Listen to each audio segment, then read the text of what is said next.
armed and trained for the nation's service.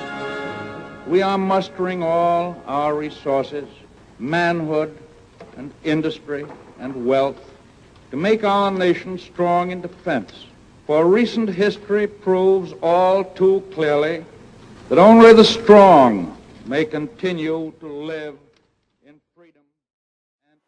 The knowledge that only the fittest survive, and that the most muscular and well-equipped orangutan or chimpanzee can survive in a fiercely competitive commercial and economic environment by crushing the skull and bones of their competitors, by blasting them out of existence with their superior application of science.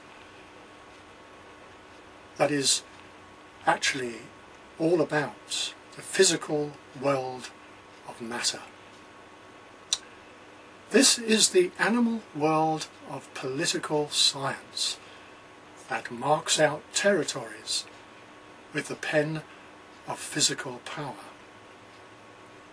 It's a physical, impersonal universe, after all, overrun by apes and monkeys who call themselves sophisticated and educated, using a language that is somewhat bleak and nihilistic and a duplicitous sophistry to maintain by government edict the cultural mantra of never really being sure who they are, where they have come from, why they are here, and where they are going. Now, as I only have minutes to spare before I get wiped out by one of these instruments of applied science, the applied science of apes and monkeys, will it help me if I read just one book carefully? Say, one written by Richard Dawkins, do you think? Nah, he's not my father. Neither is the idea he propounds as the cause of my existence my father. Neither the kingdom of monkeys and apes he so arduously campaigns to have emanated from. Nah.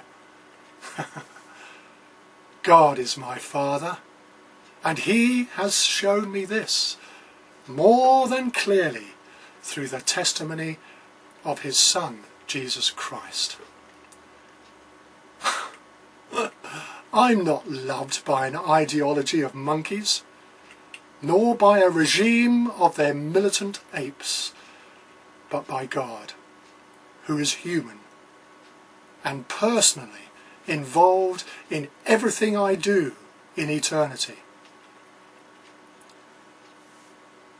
The science of social and political control is the mother of all sciences. The rest are her offspring, and may be of interest in a purely academic purist sense of understanding knowledge.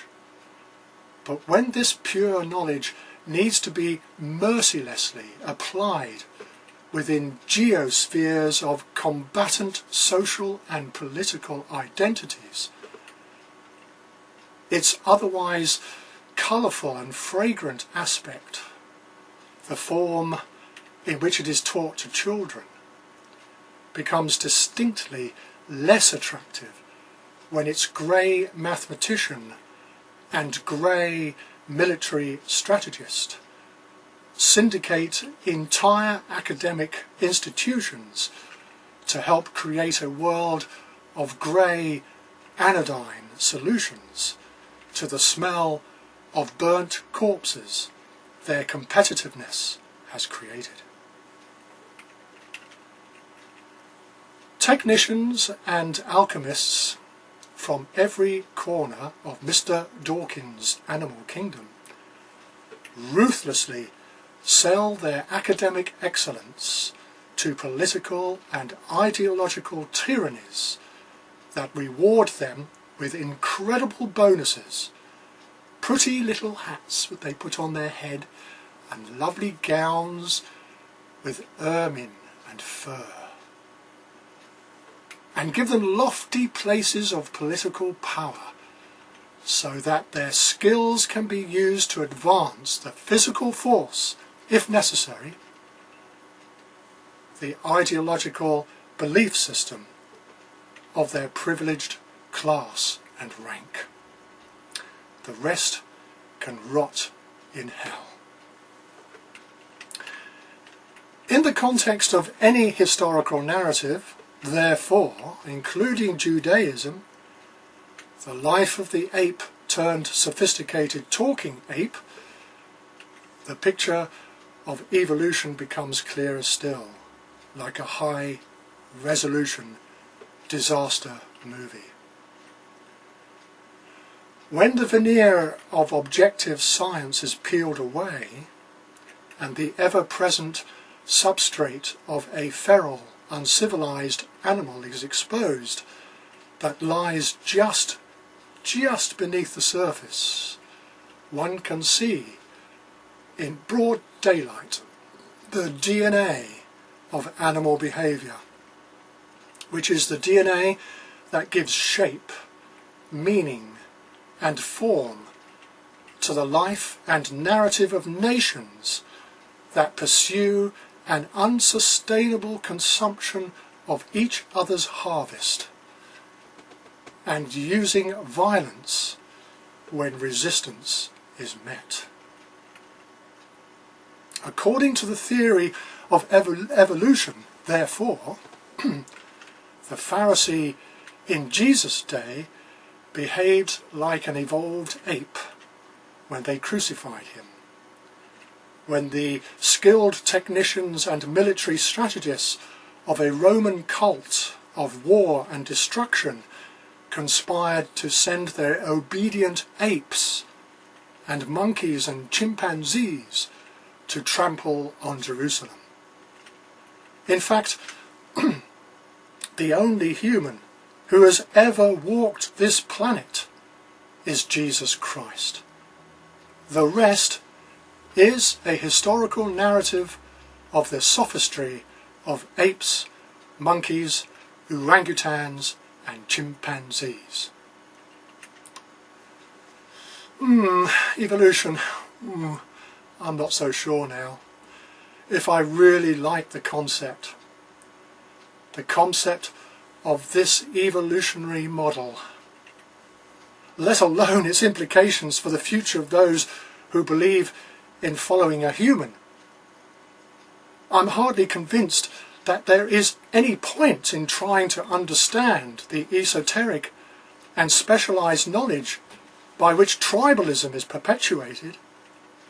It sounds more like a universal attempt at achieving the sublimation of all the characteristics of the animal kingdom into an artificial and abstract mutation called human. From what I can see in the history of both state and religion, where apes have trodden where angels fear to tread, and from what I hear being proposed by the so-called illuminated ones, I am not only unconvinced by the prospect, but I am positively terrified. I deny the theory of evolution for the reasons I've outlined, and I prefer, since I still have the freedom of choice, to be loved by the Logos of a loving Christ, the very first genuine human, the first Adam, not by the unloving Logos of a theory of clever apes obliterating each other out of existence. Father, when are they going to stop killing each other? Oh God, did I suffer for this?